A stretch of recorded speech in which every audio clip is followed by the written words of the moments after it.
hampir 14 tahun di wilayah Indramayu saja, tentunya ada dulu liputannya bisa kapan saja dan di mana saja. Mengingat sekarang wabah COVID-19 lagi mewabah di negeri ini,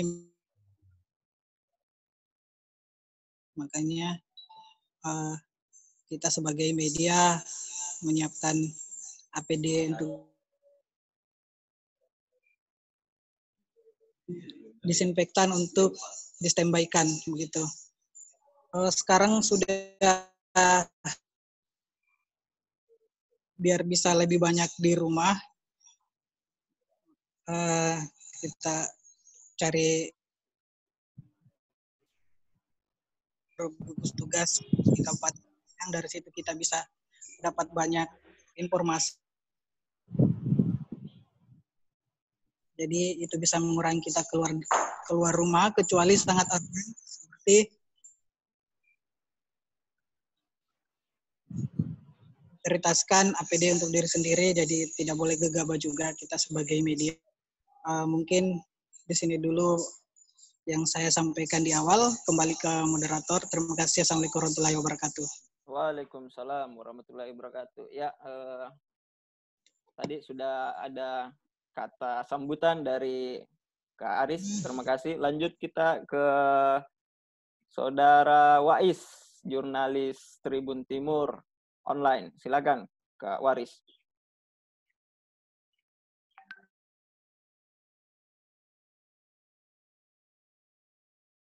Oke. Ya, terima kasih atas kesempatan yang diberikan. Assalamualaikum warahmatullahi wabarakatuh. Waalaikumsalam. Ya, terima kasih atas kesempatannya ini, dan pada kesempatan ini tentu kita akan membahas terkait kejernihan liputan di tengah pandemi COVID-19 ini. Mungkin tadi sudah digambarkan mengenai bagaimana sebagai pekerja media dalam penanganan COVID atau bagaimana mereka bertindak dalam penanganan COVID disampaikan oleh Saudara Kanda Aris Bapausi dari Sindok. Jadi saya mungkin di sini lebih menetapkan atau mengedepankan terkait bagaimana kejernihan liputan COVID 2019 ini. Ada beberapa aspek sebenarnya yang menjadi permasalahan kita dalam liputan COVID. Tadi saya sudah jelaskan dalam video di YouTube tadi mengenai kendala kita. Yang pertama tentunya adalah keselamatan diri sendiri. Yang kedua adalah mengenai akses informasi yang diberikan kepada kita oleh tim gugus. Tim gugus sebenarnya biasanya memberikan informasi kepada kita terkait update-update data yang mereka lakukan. Hanya saja ada beberapa data yang biasanya mereka tidak buka secara umum atau secara publik.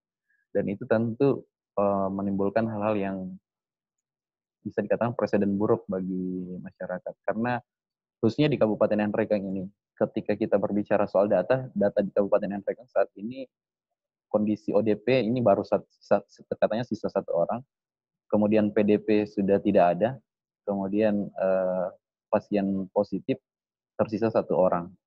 Itu data di websitenya Kabupaten Nrekang, khusus website COVID. Namun sebenarnya ketika kita merunut, ini pertanyaan besarnya adalah bagaimana kondisi dari pasien yang lainnya. Karena kita ketahui bersama, informasi yang kami dapatkan sebenarnya masih ada beberapa pasien yang diduga COVID, OPD atau PDP yang berada dirawat di Rumah Sakit Umum Sentrum Hulu. Meski sebenarnya itu tidak diumumkan oleh tim COVID dari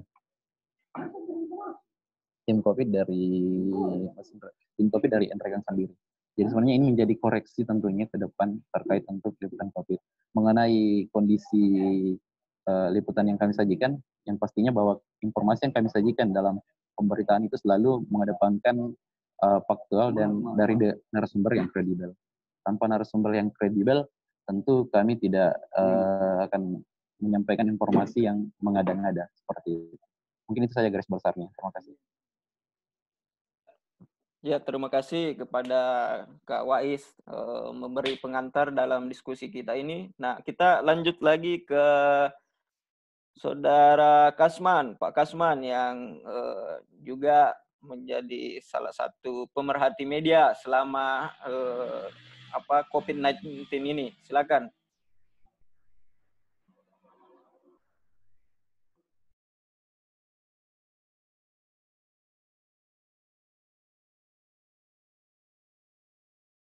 Ya, bisa dinyalakan mic-nya, Pak Kasman. Belum menyala mic. Silakan, mic-nya dinyalakan. Ya. Halo, Assalamualaikum. Waalaikumsalam. Oke, kedengaran ya? Kedengaran, lanjut. Ya, Silakan. baik. Yang pertama yang saya mau sampaikan bahwa di flyer yang diumumkan bahwa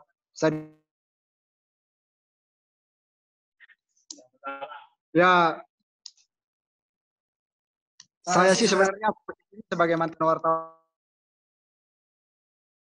terbantu oleh berita-berita yang dibuat oleh teman-teman di lapangan. Oke, untuk inti materi yang saya mau sampaikan bahwa sesuai yang saya sampaikan di rekaman video yang di-upload kepada kawan-kawan yang setiap hari berada di lapangan untuk jangan lupa memprioritaskan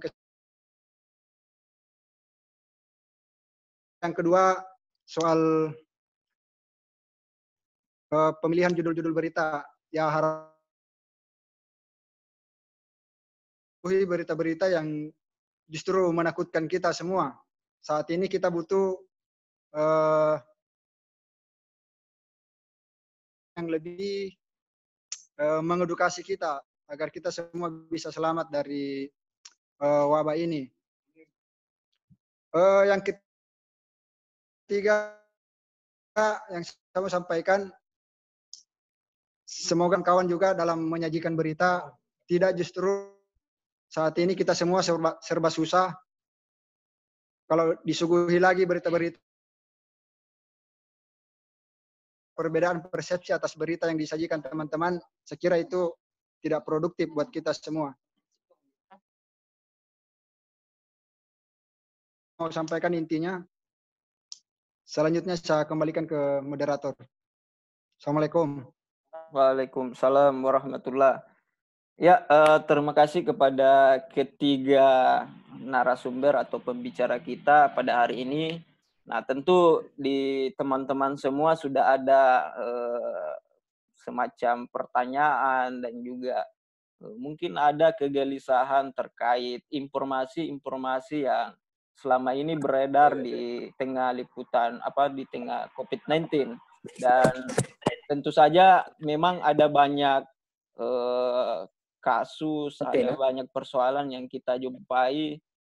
Kalau boleh dibilang hampir setiap hari di media sosial ada saja berita yang kadangkala kita membacanya jadi bingung, dan ada juga yang ironi dan ya banyak jenisnya.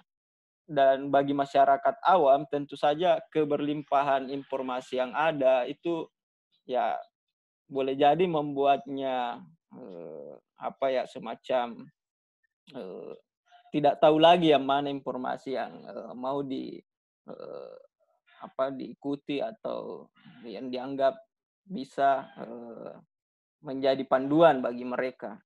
Nah, kepada teman-teman semua mungkin ada yang ingin bertanya langsung ke tiga narasumber. Jadi yang pertama tadi ada Kak Aris dari Sindo News, ada Kak Wais dari Tribun Timur, dan Pak Kasman yang juga mantan jurnalis dan kini sebagai pemerhati media. Silakan kepada teman-teman yang ingin memberi pertanyaan. Halo. Ya, silakan. Ya, halo. Siapa? Musdin? Iya, halo. Ya, boleh ditampilkan videonya. Ya, teman-teman yang ini yang belum bertanya, mohon dimatikan mic-nya agar tidak terganggu suaranya ya. Nah, cukup yang mau bertanya dulu ya, menampilkan video dan audio. Silakan kepada Musdin.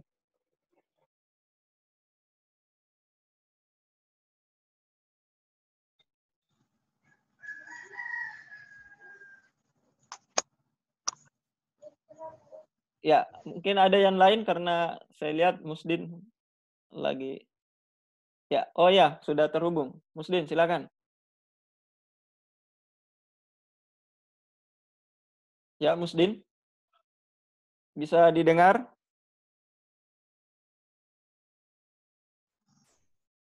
Halo. Ya, silakan, Musdin. Iya, Silakan, iya. Muslim. Assalamualaikum warahmatullahi wabarakatuh. Waalaikumsalam. Pertama-tama sampaikan selamat berpuasa bagi seluruh peserta, terutama bagi pemateri yang saya rasa semua pemateri berada di perpustakaan umum daerah. Tetap jaga jarak. Ya, yang saya ingin tanyakan cukup simpel karena ini juga menjadi bagian dari kegelisahan sebagian masyarakat, terutama paranoid yang berkembang di kampung-kampung. Kita tahu akses di kampung tidak sebebas akses yang ada di perkotaan, di mana ketika di kampung-kampung hanya satu berita yang beredar sudah menjadi semacam informasi yang dibenarkan begitu saja, seperti itu. Nah, ketika di kota ada banyak alternatif pilihan seperti media yang mungkin sudah kita lihat sudah banyak sekarang media online. Itu yang saya ingin tanyakan, bagaimana mengedukasi masyarakat bahwa ada memang perhatian juga dan sekaligus upaya dari media yang dirasa bahwa akan memberikan informasi yang memang berimbang kepada seluruh lapisan masyarakat, terutama mereka yang berada di daerah-daerah pelosok. Karena seperti yang saya bilang di awal tadi, cuma satu media yang memberitakan suatu hal, belum tentu media lain juga memberitakan hal yang sama. Apalagi ketika semuanya adalah bad news. Mungkin masyarakat di kampung-kampung terkait paranoid yang saya sebutkan tadi, mereka justru lebih menginginkan berita-berita yang baik atau good news. Semisal ada perkembangan terbaru, seperti yang saya mungkin lihat di media kemarin, ada penurunan jumlah PDP dan itu kabar yang gembira. Nah, mestinya sampai juga ke pelosok supaya masyarakat di pelosok tidak semakin paranoid. Saya sendiri mengalami kesulitan itu ketika saya misalnya pulang kampung dan orang di kampung hampir mencegat saya karena katanya Andre Kang zona merah. Jadi saya mengalami hal seperti itu. Untuk mengedukasi mereka saya tidak punya semacam kewenangan. Tentu pihak media yang punya kewenangan seperti itu, dan itu saja mungkin yang ingin saya sampaikan terkait keberimbangan informasi. Terima kasih. Assalamualaikum warahmatullahi wabarakatuh. Ya, jadi ada beberapa poin tadi. Terima kasih Musdin Musakir. Ada beberapa poin, mungkin teman-teman sudah dengarkan semua, ya terkait bagaimana yang seperti juga saya sebutkan tadi, ada semacam ketakutan, ya paranoid lah, ketika membaca sebuah berita dan ya ada banyak versi ternyata yang mereka sampai kepada mereka. Nah, tentu media sebagai salah satu rujukan dalam menerima informasi itu ya punya peran yang sangat urgent dalam kondisi seperti ini. Walaupun kita tahu di samping teman-teman ini sebagai media online juga mungkin adalah pekerja media cetak. Jadi kadangkala ada perbedaan penerimaan informasi saat ini. Katanya kalau yang tercetak itu mungkin tertanam stigma masyarakat bahwa itu lebih dianggap punya nilai yang lebih ketimbang mungkin online karena mengejar semacam detik atau apa. Nah, mungkin bisa direspon oleh teman-teman semua dari Kak Aris, Wais, dan juga Pak Kasman.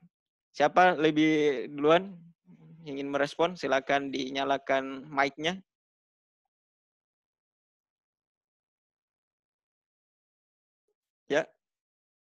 Kak Wais, ya Pak Karis, ya. Oke, silakan. Ini saya menanggapi dari tadi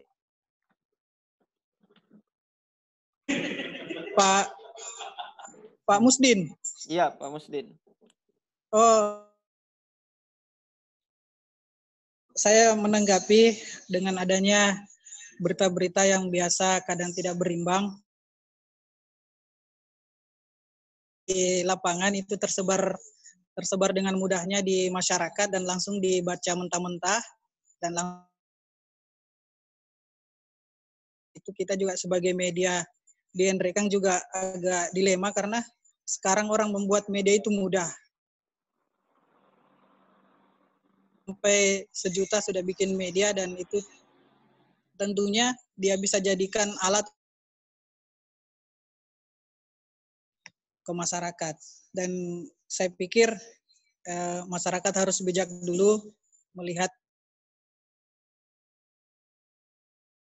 dan bisa juga dilihat apakah beritanya berimbang. Karena biasanya media-media besar itu pasti akan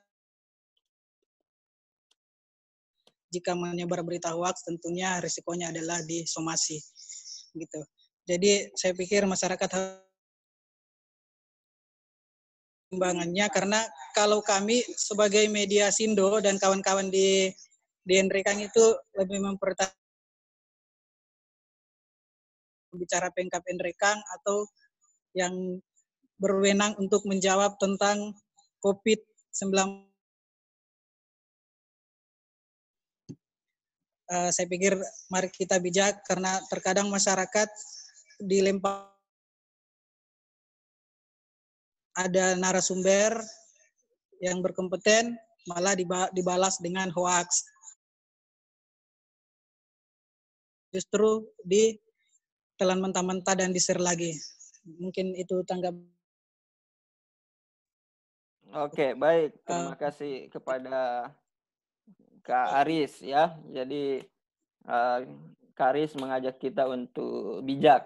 Namun tentu ajakan itu seperti juga yang ditanyakan oleh Musdin. Nah, apakah katanya ada peran dari media sendiri untuk melakukan edukasi? Kayaknya itu pertanyaan yang belum terjawab. Mungkin bisa ditambahkan dari Kak Wais dan juga Pak Kasman. Silakan.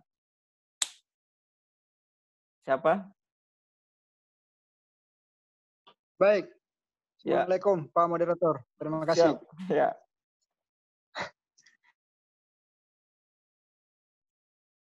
Yang disampaikan tadi Pak Lurah, Pak siapa ya? Pak Musdin. Ya.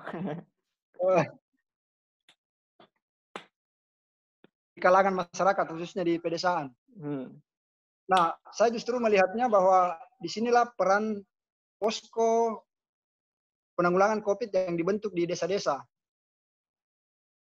Harus dipahami sebenarnya apa fungsi. Kalau tidak salah dari edaran Kementerian Desa 5 poin utama untuk pendirian posko itu. Yang pertama bahwa gugus tugas COVID-19 di desa itu bertugas untuk membentuk tatip. Yang kedua tugasnya mengedukasi masyarakat, memberikan sosialisasi kepada masyarakat untuk senantiasa menjaga pola hidup sehat, menjaga kebersihan lingkungan dan lain-lain. Tugas yang ketiga adalah mendata masyarakat yang rentan desa ya, bukan sesuai edaran Pak Lurah tadi. Kementerian Desa bahwa mengedukasi masyarakat. Yang keempat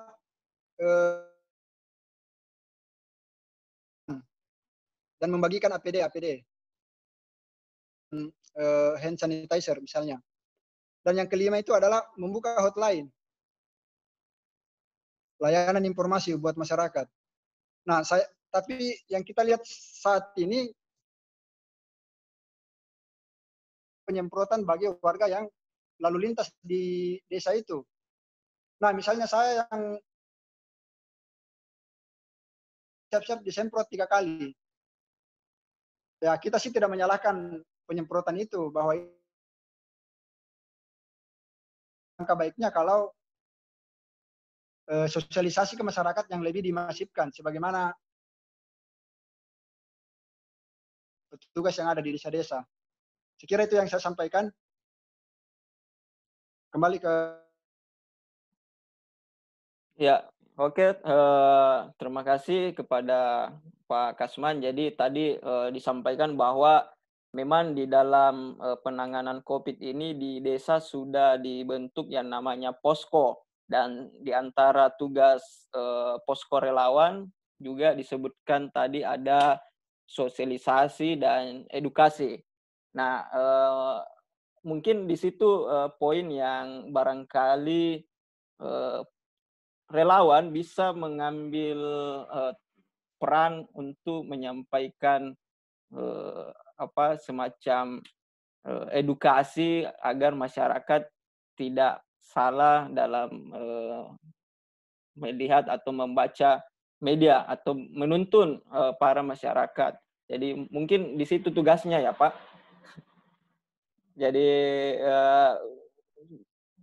seorang pekerja media tak harus lagi terjun di masyarakat karena sudah ada dibentuk relawan. Nah, berarti tugas relawan untuk menyampaikan. Mungkin seperti itu yang saya tangkap. Ya, di samping mungkin ada upaya lain yang dilakukan oleh pekerja media dalam memberi edukasi ke warga bagaimana menerima, dan tentu saya kira bagi media yang menjaga liputannya dengan referensi yang kuat, itu sebenarnya secara tidak langsung tertanam di pikiran pembaca bahwa ini adalah salah satu sumber yang bisa saya ikuti. Nah, mungkin ada yang berbeda dari Kak Wais, Tribun Timur Online. Pengalamannya di dalam siapa tahu ada selama ini berita-berita yang di-share atau dibuat yang dianggap mungkin ya seperti apa oleh masyarakat. Silakan. Ya, terima kasih atas kesempatannya Pak Moderator, Pak Ustadz. Jadi seperti ini, ketika menarik tadi pernyataan dari Pak Lurah mengenai penanganan virus corona terkait akses informasi yang terbatas ke masyarakat. Mungkin sedikit menambahkan yang disampaikan oleh saudara senior saya, Kakanda Kasman tadi terkait keterbatasan informasi, bahwa informasi yang disajikan sebenarnya kita sebagai pekerja media, kita sudah berupaya semaksimal mungkin untuk menyampaikan informasi ke masyarakat sesuai dengan yang diminta masyarakat, sesuai dengan pernyataan dari narasumber dan yang kredibel tentunya. Tidak mungkin kita mengambil narasumber yang sifatnya narasumber yang abal-abal, artinya tidak kredibel. Jadi kita dalam pengambilan keputusan untuk membuat satu berita, itu harus narasumbernya valid, seperti tim juru bicara COVID atau ketua COVID, yang datanya memang sudah valid, bukan data yang belum atau masih mentah kebenarannya atau masih diragukan kebenarannya. Jadi kita sajikan ke publik. Terkait tadi yang bisa disinggung juga mengenai masalah pemberitaan bad news, yang tentunya masyarakat yang lebih menginginkan good news. Sebenarnya seperti ini, ketika berita yang disajikan bersifat bad news, misalnya ada penambahan kasus positif di masyarakat, itu sebenarnya bukan sepenuhnya bad news, karena itu ketika informasi bahwa sudah ada positif di Rekang, itu artinya menandakan tanda siaga kepada masyarakat untuk lebih berhati-hati dan lebih mengaplikasikan edaran-edaran dari pemerintah, MUI maupun kepolisian. Karena ketika terlihat data yang muncul atau kita tidak sajikan ke fakta bahwa memang sudah ada yang positif di Rekang, ada sikap dari masyarakat seolah-olah bahwa virus ini masih jauh atau virus ini agak gampang untuk ditangani. Dan itu perlu diketahui masyarakat bahwa pencerahan-pencerahan dan informasi yang kami sajikan adalah informasi yang faktual di lapangan, bukan informasi yang kami buat sendiri. Seperti itu. Dan ketika ada jaringan yang masih bermasalah, misalnya tidak tersampainya informasi ke masyarakat karena faktor jaringan atau keterbatasan informasi, tadi sudah disampaikan oleh Saudara Kasman bahwa sebaiknya difungsikan posko relawan COVID yang ada di desa. Karena kan kita ketahui bersama ada 144 posko COVID yang sudah dibentuk oleh tim Kabupaten Nrekang, mulai dari tingkatan pusat kota sampai ke tingkatan desa. Seharusnya itu lebih dioptimalkan, karena posko COVID adalah fungsinya sebagai pusat informasi juga di masyarakat. Jadi mereka mengedukasi ke masyarakat bahwa kondisinya seperti ini loh, bukan kondisinya yang terbalik seperti itu. Kemudian tambahan lagi mengenai pengalaman ya, memang tadi ada sempat disinggung oleh Pak Moderator terkait pengalaman liputan ya. Kemarin itu kan ada yang masalah pasien positif yang meninggal. Kemarin kan itu sempat juga diprotes oleh keluarga pasien yang katanya itu hasil swabnya sudah negatif. Namun perlu diluruskan bahwa pada tanggal 9 April kemarin kan itu hasil swab pertama dari pasien tersebut itu dinyatakan positif oleh tim gugus tugas COVID Pemkab Nrekang di tanggal 9 April melalui konferensi pers. Itu diumumkan resmi. Dan 2 minggu setelahnya pasien ini meninggal dunia. Dan sehari sebelum meninggal dunia, katanya hasil swabnya keluar negatif. Namun itu ketika kami melakukan konfirmasi ke tim jubir kabupaten, itu disampaikannya bahwa kondisi pasien sebenarnya katanya masih positif. Informasinya belum ada yang keluar. Nanti pada saat berita sudah terbit, nanti di menjelang maghrib, tim COVID kabupaten mengumumkan bahwa sudah ada hasil swab yang keluar negatif. Namun dia tetap tercatat sebagai kasus pasien pertama dengan kasus positif di Nrekang. Seperti itu. Jadi itu perlu edukasi ke masyarakat bahwa berita yang kami sajikan adalah berita yang sifatnya faktual sesuai dengan pernyataan narasumber kami. Seperti itu. Terima kasih. Ya, oke. Terima kasih kepada Kak Wais yang sudah memberi tanggapan atas pertanyaan Musdin. Bagaimana Musdin? Masih ada yang perlu direspon atau teman-teman yang lain juga bisa ikut merespon dari beberapa pernyataan teman-teman pembicara? Oke, silakan Musdin. Ya, saya kira cukup lugas dan terima kasih banyak atas penjelasannya dari para ayahanda yang sudah berkumpul bersama-sama menunggu buka puasa di perpustakaan umum daerah. Mungkin terakhir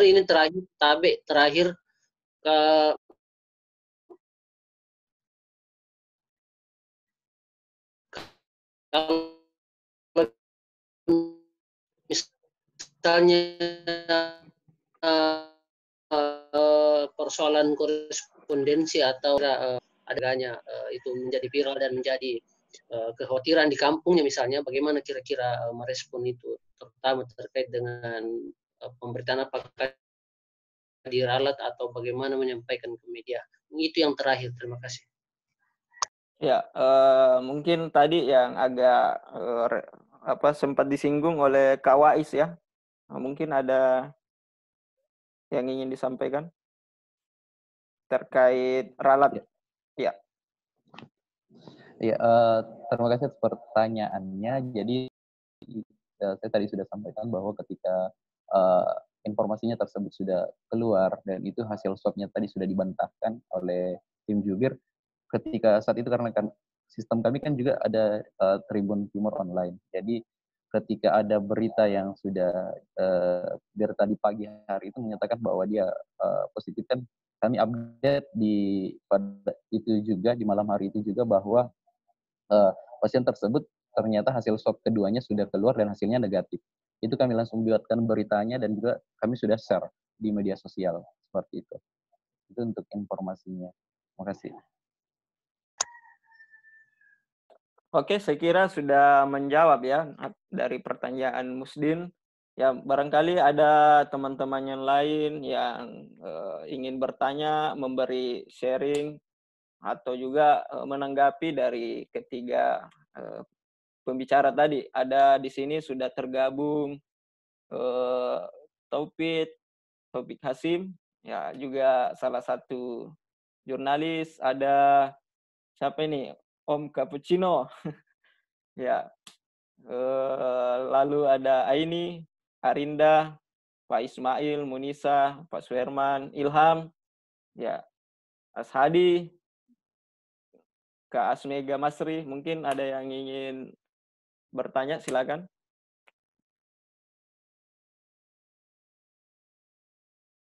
Atau berbagi terkait, ya mungkin ada pengalaman yang berbeda lah yang dari teman-teman lakukan. Ya tidak berarti bahwa pekerja media yang secara resmi biasa kita sebut jurnalis itu satu-satunya yang menjadi penyampai informasi. Mungkin ada yang secara inisiatif, secara pribadi, lewat blog atau lewat saluran yang lain. Ya mungkin ada pengalaman-pengalaman yang berbeda. Nah, terutama ini yang teman-teman dari jurnalis. Ya, Kak. Halo, Assalamualaikum. Ya, Pak Ismail ya, silakan Pak Ismail. Ya, oke, salam kenal semua untuk pemateri. Assalamualaikum warahmatullahi wabarakatuh. Waalaikumsalam. Jadi, mungkin sebelum saya bertanya ya, kita tahu bahwa perkembangan media sekarang sangat pesat ya. Kemudian banyak ya seperti yang disinggung tadi teman-teman sebelumnya bahwa membuat media sekarang gampang sekali, apalagi ditambah dengan media-media sosial. Nah, perkembangan media ini tidak sebanding dengan dengan keterampilan atau literasi masyarakat yang ada. Ya, banyak masyarakat mungkin kalau bahasa yang biasa kita dengar itu gaptek ya.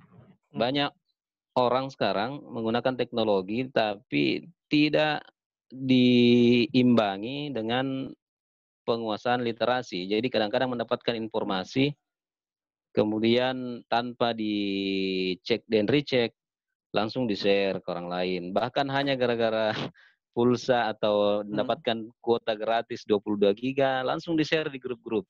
Berarti kan menandakan bahwa masyarakat kita belum begitu terlalu banyak yang mengerti tentang literasi informasi.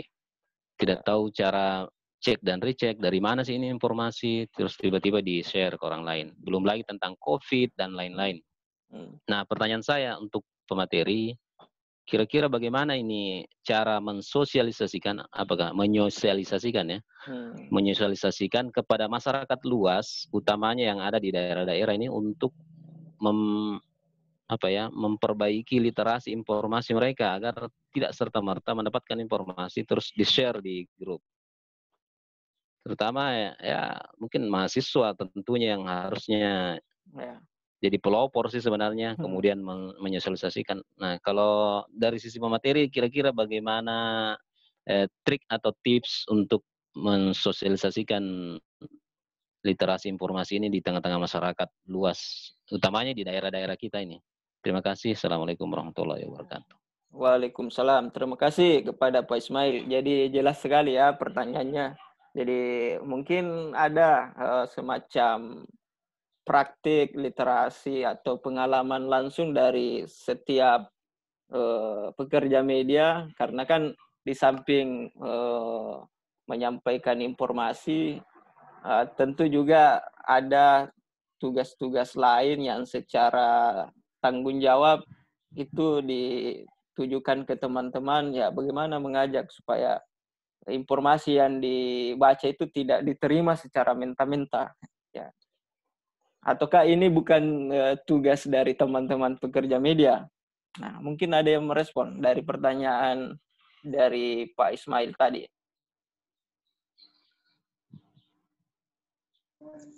Oke, ya. Pak Moderator. Silakan, Kak Aris. Oke. Ini saya menanggapi pertanyaan dari siapa tadi? Tim? Ilham. Pak Ismail. Halo Pak Jangan. Halo, tadi ada. Halo ya. Pak Moderat. Halo. Ya, bisa. Lanjut. Sudah bisa.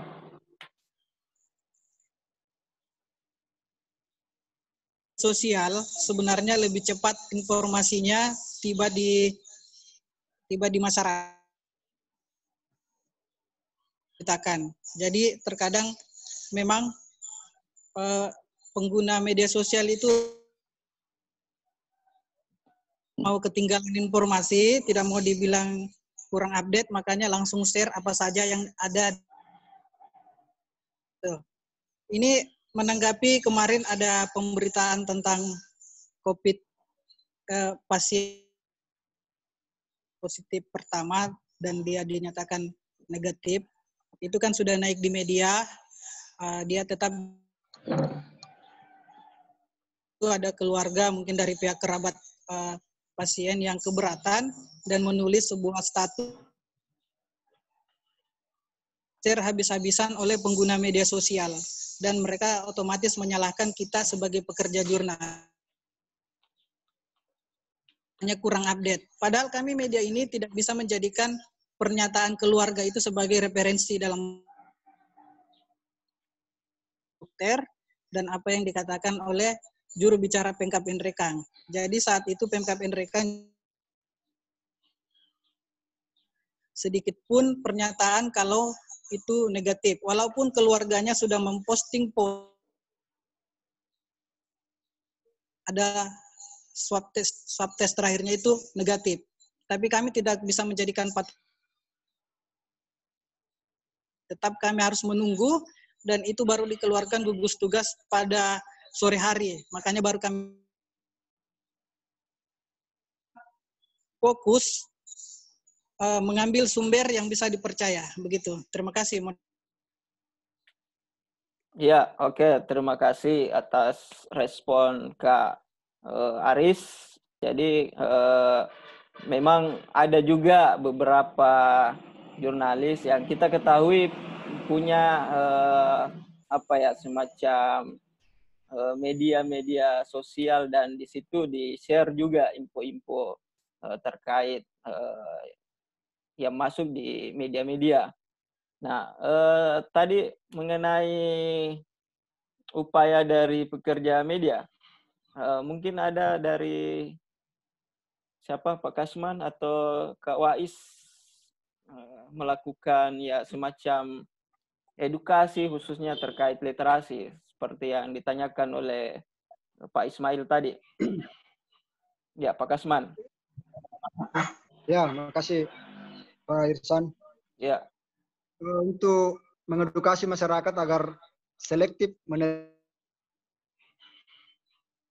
ya, masyarakat memang perlu diedukasi bahwa ada berita yang benar-benar karya jurnalistik yang disajikan. Membedakan mana berita hoax dan mana yang fakta. Salah satunya itu adalah situs atau nama medianya. Biasanya media-media yang informasi yang bersifat hoax itu disebarkan melalui situs-situs atau web yang tidak jelas identitasnya, tidak jelas alamat, dan umumnya berita-berita hoax itu menggunakan judul-judul yang provokatif.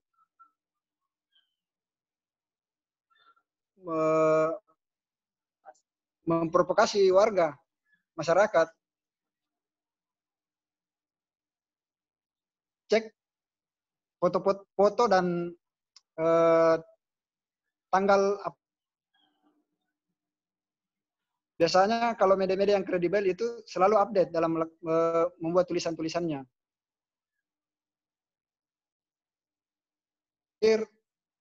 Informasi yang kredibel, informasi yang sesuai oleh identitas penulisnya. Ada jasa identitas penulisnya di ujung berita atau di awal-awal berita. itu kadang lebih banyak malah tidak menggunakan itu. Saya kira itu. Ya, terima kasih kepada Pak Kasman. Jadi ada beberapa semacam cara mengetahui media-media yang bisa dijadikan sebagai referensi. Jadi mulai mungkin dari liputan-liputannya yang selama ini sudah disiarkan, dan juga bagaimana media itu menjaga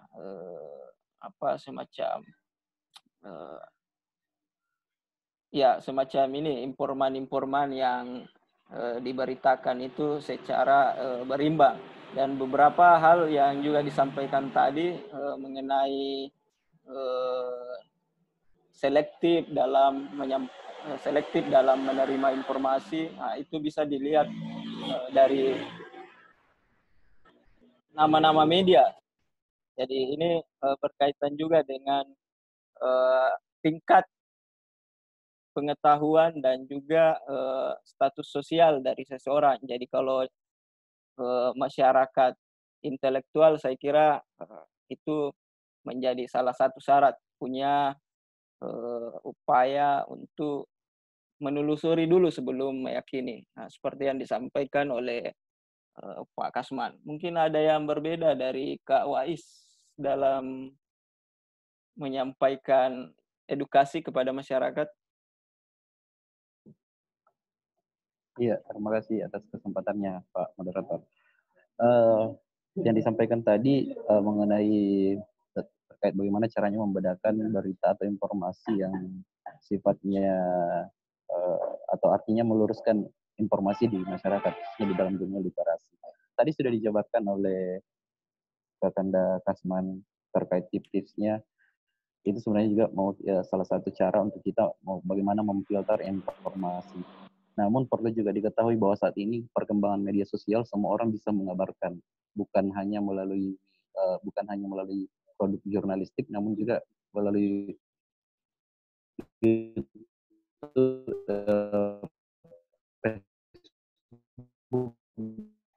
dan lain sebagainya, itu lebih cepat biasanya informasi beredar. Fakta-faktanya biasanya ketika ada informasi atau bucket-bucket dari politik ya, itu pakar dan masukan dahulu. Jadi yang perlu digarisbawahi dulu, sebenarnya bukan hanya tugas dari media saja sebagai untuk meluruskan informasi, tapi juga oleh seluruh elemen masyarakat, termasuk kita yang ada dalam pertemuan kali ini. Bahwa fungsi kita sebenarnya adalah menyampaikan edukasi ke masyarakat bahwa informasi yang ada ini seperti ini loh sebenarnya, bukan malah justru hanya berdiam diri. Karena ketika kita diam, maka informasi tidak tersalurkan dengan baik.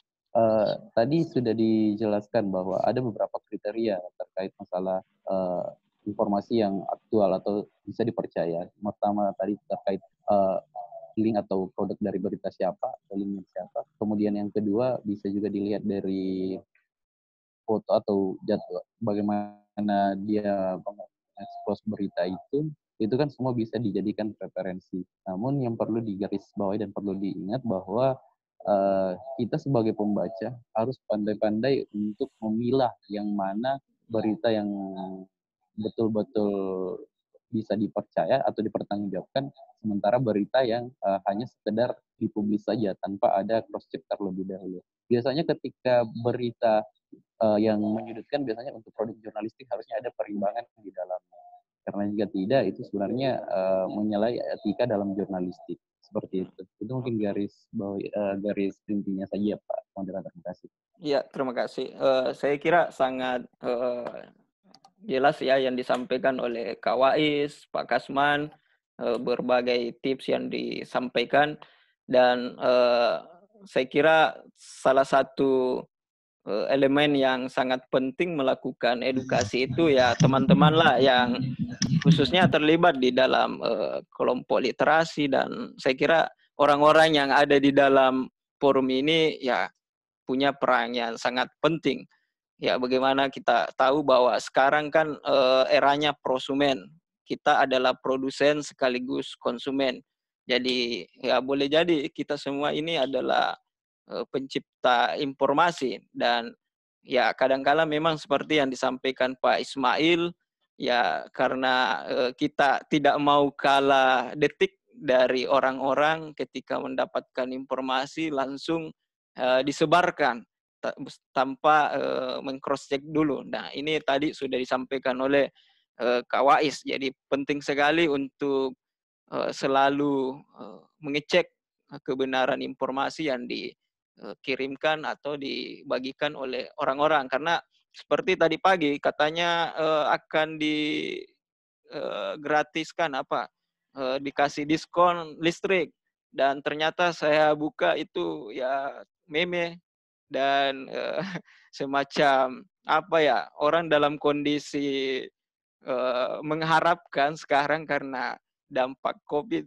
lalu disuguhkan dengan ada ya semacam mungkin intermezzo atau apa, tapi kadangkala itu juga bagi orang-orang tertentu merasa menganggap ya tidak etis juga ya.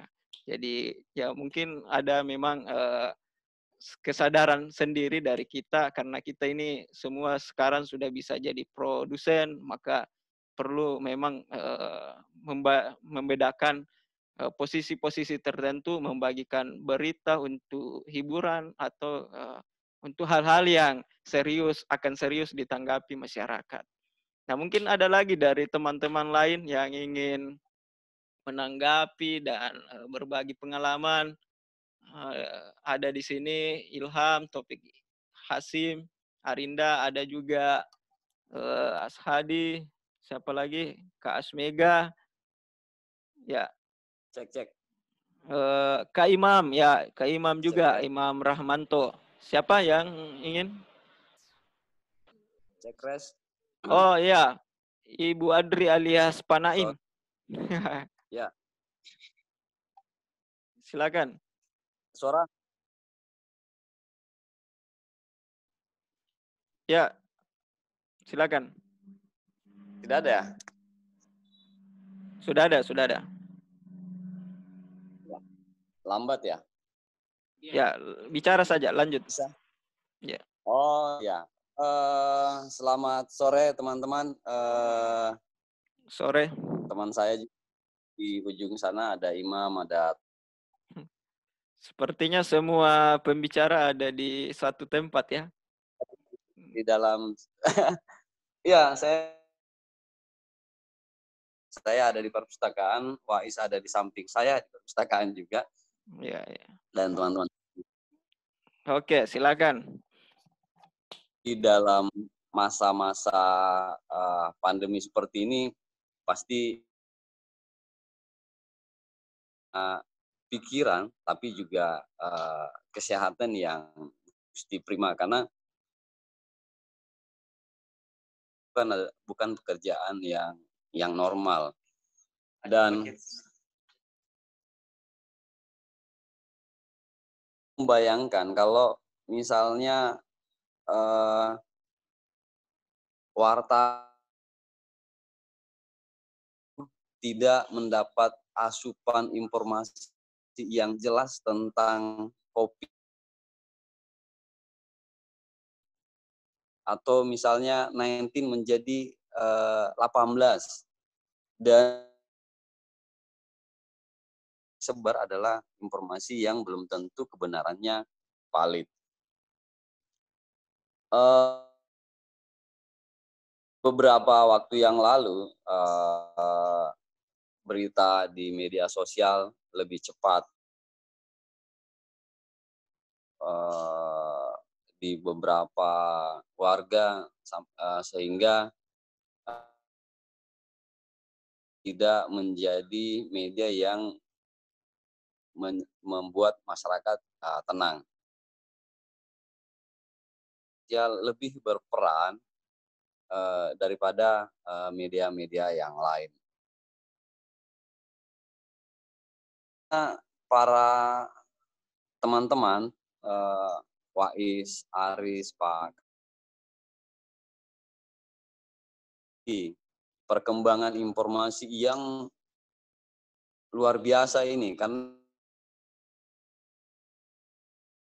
tentang ciri-ciri COVID saja itu informasinya, ciri-ciri orang-orang yang tanpa gejala itu juga informasinya berbeda-beda. Jadi menyikapi atau mendapat asupan-asupan yang valid di tengah teori-teori konspirasi juga. Silakan. Terima kasih. Assalamualaikum warahmatullahi wabarakatuh. Waalaikumsalam warahmatullahi wabarakatuh. Ya, oke, kita tampung dulu pertanyaan atau beberapa hal tadi disampaikan oleh Kak Naim. Saya bacakan dulu, ada di chat grup masuk pertanyaan dari Kak Imam. Sebenarnya bagus kalau kita menunggu pertanyaan secara langsung, tapi tidak apa-apa. Katanya selama meliput COVID, apakah tidak rentan terkena corona? Nah, khususnya untuk teman-teman jurnalis yang bolak-balik ya setiap hari. Dan ya ada pesan jaga kesehatan juga dan hati tak, karena kesehatan psikis juga penting di tengah pandemi begini. Ya. Sebelum direspon, mungkin ada dari ini masuk Ilham mau bertanya. Ya, silakan. Jadi sekaligus nanti merespon beberapa pertanyaan ya. Cek. Ya, bisa. Silakan. Bisa menyalakan video juga. Ini aja, ini saja. Suara. Oke. Ya. Biar tidak lemot. Ya, Assalamualaikum warahmatullahi wabarakatuh. Waalaikumsalam. Selamat siang teman-teman. Jadi sebenarnya saya mau menanggapi dulu terkait diskusi teman-teman tadi. Yang paling banyak saya kira membicarakan soal bagaimana sih mengapa masyarakat bisa menjadi kaku terhadap adanya pemberitaan di media, sehingga yang pada akhirnya kebanyakan orang itu menelan mentah-mentah apa yang diberitakan oleh media hari ini. Tentu saya sepakat sama teman-teman semua tadi ketika mengatakan bahwa hari ini adalah hari di mana media atau hari di mana orang sudah gampang membuat media dengan cepat. Artinya hari ini adalah hari di mana banjir informasi itu terjadi. Nah, saya kira mengapa masyarakat kadang-kadang mentah dalam menolak berita itu, karena sebenarnya faktor utamanya juga bersumber dari bagaimana media menyampaikan informasi pada masyarakatnya. Artinya hari ini adalah hari di mana era disrupsi terjadi, dan era ini membuat orang atau masyarakat hanya memilih berita yang bisa mendukung atau meyakinkan keyakinan politiknya misalnya. Artinya orang hari ini itu kadang-kadang memilih berita sesuai dengan hal-hal yang mendukung keyakinannya, entah itu keyakinan terkait politik, agama, sosial, bahkan terkait gaya hidup termasuk dalam dunia kesehatan misalnya. Makanya ya tidak mengherankan jika hari ini masih banyak orang yang mengamini pemberitaan dari situs yang mungkin kurang kredibel atau yang biasanya ya teman-teman katakan hoax misalnya. Ya berdasarkan pengalaman saya kerap kali menemukan beberapa situs yang memang itu menjadi bulan-bulanan bagi beberapa orang yang punya maksud tertentu misalnya, atau katakanlah mereka masih percaya pada beberapa situs pemberitaan yang mungkin ya kurang kredibel menurut saya, misalnya melalui blogspot atau semacam-macamnya, yang itu yang hanya menghubung-hubungkan saja, artinya hanya mencocokkan saja misalnya dengan beberapa pandangan agama melihat wabah ini. Misalnya kemarin sempat ada beberapa pemberitaan yang mengatakan misalnya menyangkut pautkan ini adalah azab misalnya. Nah, seperti itu yang saya maksud. Artinya ya di sana juga kadang-kadang orang mempertimbangkan untuk meng-share atau memilih berita yang dia baca hari ini. Nah, sebenarnya menurut saya untuk keluar dari arah ini adalah masalah ini, ya media nanti juga harus punya tugas untuk mengedukasi pembacanya dengan ya mengambil sikap untuk menjadi sebuah media alternatif misalnya.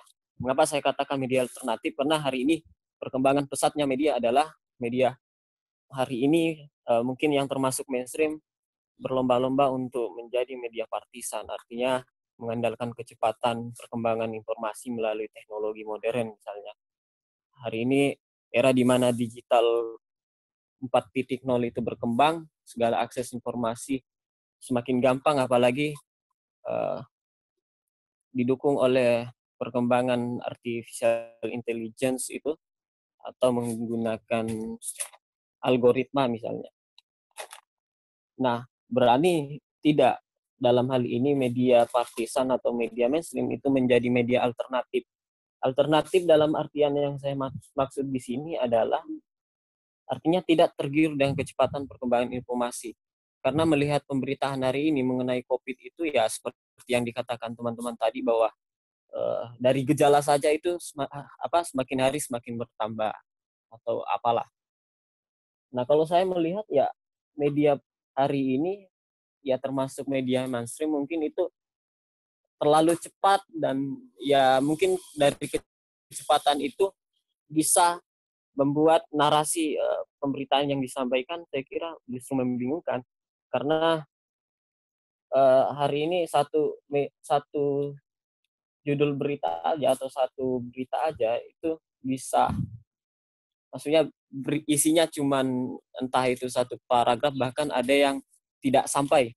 Nah, di sini kan kalau kita mau memberikan edukasi atau informasi yang lebih, ya media harusnya memberikan beberapa macam liputan yang mungkin menurut saya bisa mengedukasi, semacam liputan ya investigatif misalnya, dan beberapa liputan yang memang mendalam dan berdasarkan hasil penelitian pusat dan data di media masing-masing, saya kira itu ada. Mungkin itu saja dulu saya sampaikan sebuah tanggapan, dan pertanyaan besarnya mungkin adalah terkhusus bagi teman-teman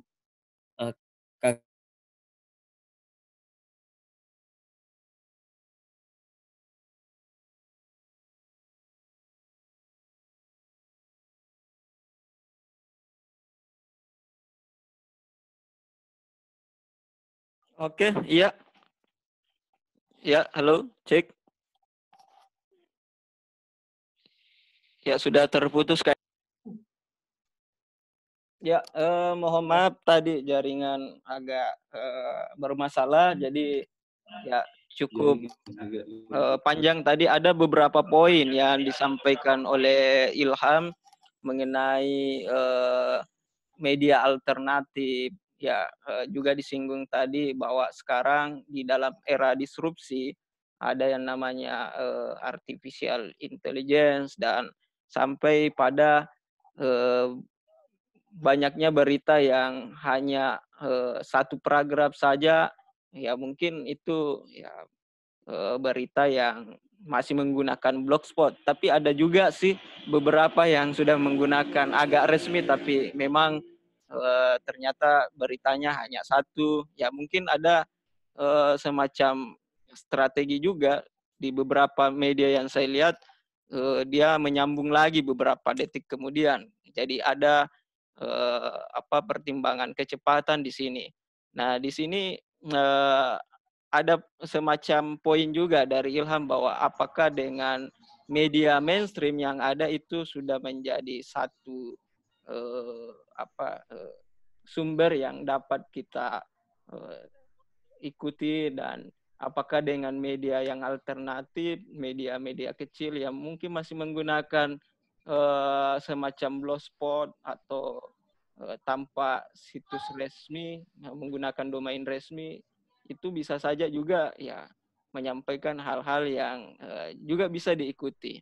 Nah, merespon dari beberapa 3 pertanyaan tadi, dari siapa yang pertama tadi, Kak Naim, dan juga pertanyaan lewat chat di grup oleh Kak siapa namanya, Imam dan Ilham. Silakan teman-teman, ada yang ingin merespon?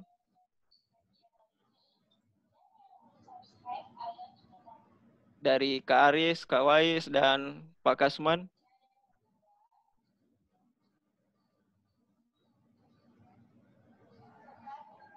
Siapa yang ingin merespon dari beberapa tadi pertanyaan dan juga tanggapan? Ya, Kak Aris, silakan Kak Aris. Oke, ini saya tanggap Saudara Imam Rahmanto yang sangat perhatian kepada kami. Ya. Imam Rahmanto yang sebentar lagi mau menikah, selamat. Wah, undangan online ini. Jurnalis sebenarnya ada juga ketakutan ketika semua orang sudah juga sebenarnya saya juga punya keluarga, kena virus dan disebar lagi ke keluarga. Cuman namanya ini adalah tugas. Biarlah kalian di rumah, kami yang carikan beritanya. Insya Allah beritanya online, kurir.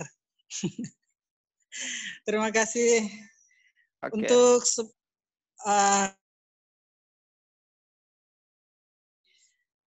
alat pelindung diri kok, pakai masker, pakai semua kita ini, dan sudah ada pesan dari istri. Dan kita tetap jaga jarak dengan narasumber, jaga jarak dengan orang. Insya Allah kita bebas dari corona. Oke, iya.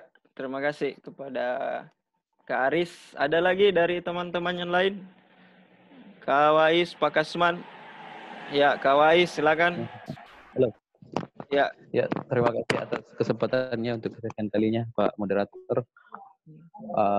Tadi ada 3 pertanyaan yang masuk terkait masalah liputan ini. Tadi dari Kak Naim mungkin mempertanyakan bagaimana agar untuk selalu mengupdate informasi, agar informasi yang diberikan terus valid ke masyarakat. Sebagai pekerja media tentu kita punya trik khusus untuk melakukan update informasi agar informasinya selalu up to date dan tidak membuat masyarakat kebingungan nantinya. Update informasi yang kita lakukan itu tentunya kita selalu menjalin komunikasi dengan tim gugus COVID ya, gugus tugas COVID Pemkab Nrekang dalam hal ini secara khusus kita terus menjalin komunikasi agar bagaimana setiap ada perkembangan update data, misalnya ada pasien yang positif, ada pasien yang sembuh, atau ada pasien yang dinaikkan statusnya dari ODP ke PDP atau sebaliknya, itu selalu kita jalin komunikasinya. Jadi kita memang sudah buat grup khusus antara kita dengan atau tim media dengan tim COVID agar informasi yang disajikan selalu up to date. Jadi bisa dipantau terus dan ketika ada informasi terbaru dan terupdate kita tentu lakukan komunikasi langsung lagi dengan tim COVID untuk bisa memastikan apakah informasi tersebut bisa dipertanggungjawabkan atau tidak. Karena sebenarnya informasi yang biasanya tidak tersampaikan ke masyarakat adalah informasi yang tidak jelas sumbernya. Makanya itu yang kita upayakan agar informasi kita sajikan selalu berdasarkan fakta yang ada. Kemudian terkait pertanyaan dari Saudara Imam Rahmanto, teman jurnalis yang kini berada di Radar Bogor. Jangan lupa sudah di Bogor kali ini ya. Jadi menarik pertanyaannya bahwa bagaimana caranya tim atau para jurnalis untuk tidak terpapar, karena tentunya sangat rawan ketika berada di lapangan untuk melakukan peliputan virus COVID-19 ini. Jadi kita di NTRK selalu mengedepankan alat pelindung diri ketika bertugas. Seperti misal kita selalu bawa masker, kemudian ada hand sanitizer juga kita siapkan, dan tentunya ketika berinteraksi dengan narasumber kami selalu mengedepankan situasi untuk jaga jarak. Dan kalau memang bisa untuk wawancara via telepon atau via WhatsApp, kita lakukan wawancaranya via telepon atau WhatsApp. Kemudian ketika ada pernyataan resmi atau keterangan resmi, kami sudah sampaikan ke tim COVID untuk tidak melakukan lagi konferensi pers yang sifatnya untuk mengundang banyak wartawan untuk berkumpul, karena itu tentu memiliki potensi kerawanan untuk terpapar. Jadi kemarin setiap ada perkembangan informasi, tim COVID akan memberikan informasi lewat WhatsApp dan merekam videonya atau video penyampaiannya dan dikirim ke teman-teman media. Nanti untuk kami akan melakukan cross check kepada mereka.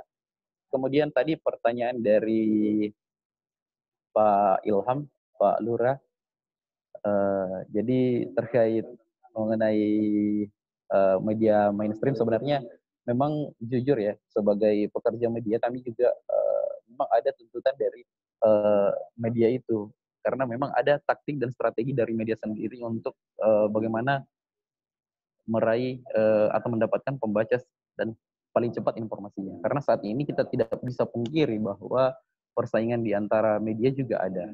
Itu untuk perusahaan media, karena ada begitu banyak website media atau juga perusahaan-perusahaan media, dan ketika kita tidak melakukan update secepatnya, itu juga bisa tentunya kita akan kalah cepat. Dan itu yang bisa menjadi, sebenarnya memang betul yang dikatakan bahwa ada kerawanan sebenarnya. Namun kita selalu mengedepankan bahwa informasi yang kita sajikan diupayakan kita baca berkali-kali dulu sebelum menerbitkan berita itu.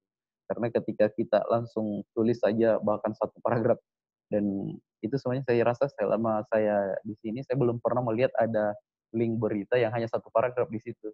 Ya, ada beberapa teman-teman media, khususnya media harian, khususnya di Kabupaten mereka ini, tidak pernah melihat ada berita yang hanya 1, 2, 3 paragraf kemudian terbit. Yang ada adalah sebenarnya adalah informasi awal, biasanya informasi awal kemudian diselanjutkan dengan informasi atau tambahan-tambahan informasi baru mengenai kondisi dari perkembangan kasus-kasus atau informasi yang ada yang kita dapatkan di lapangan. Seperti itu. Jadi ketika ditanya apakah berani atau tidak sebagai alternatif media atau alternatif lain untuk memberikan mencerahkan masyarakat, tentu kita selalu sebagai pekerja media tentu kita berani untuk melakukan hal itu. Karena pada umumnya sebenarnya untuk berita yang kita sajikan adalah muaranya untuk memberikan informasi kepada masyarakat. Seperti itu. Terima kasih. Oke, terima kasih kepada Kak Wais yang sudah merespon ketiga pertanyaan. Ya, mungkin ada tambahan dari Pak Kasman sebelum saya beri kesempatan kepada teman-teman yang lain. Tadi sudah ada Arinda yang pesan mau bertanya. Oh, Pak Kasman sudah out ya? Oke, kalau begitu kita akan beralih lagi ke penanya yang baru.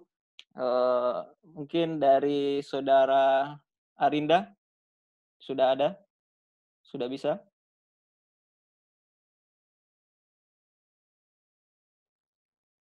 Ya. Atau teman-teman yang lain yang ingin bertanya sambil menunggu teman yang sudah request di grup untuk mau bertanya.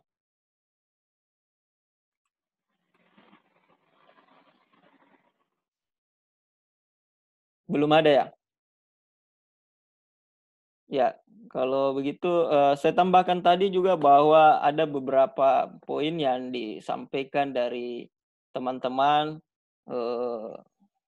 Tadi juga Ilham menyebut bahwa ada semacam kecenderungan saat ini orang membackup keyakinannya dengan sebuah situs berita. Kadangkala seperti itu yang kita lihat juga untuk apa istilahnya menguatkan pendapatnya sendiri, maka dia mencari kadangkala tautan-tautan berita yang cocok dengan apa yang ingin disampaikan. Nah, ini barangkali motifnya berbeda.